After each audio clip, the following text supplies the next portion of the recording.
Ano yung pinagsasabi mo kay Jumong? Di ba sabi ko sa'yo, matino yung batang yun, bunso natin yun, kuya. So what the hell is wrong with you, kuya? Mali? Mali na ina-accuse mo siya sa salang ginawa niya naman talaga?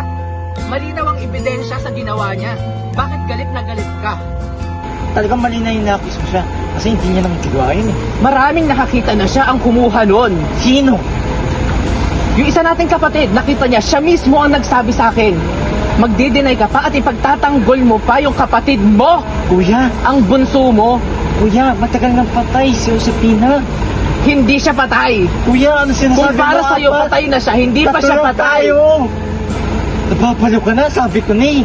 Hindi ako nababaliw at hindi ako nasisiraan ng ulo. Kaya wag mo nang ipagpilitan.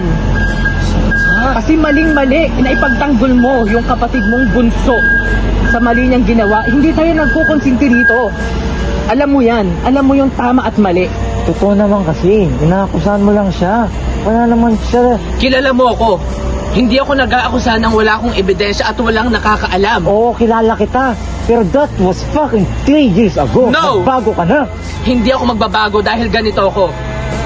Nagbabaliw ka na dahil Hindi sa ako pagiging... nababaliw.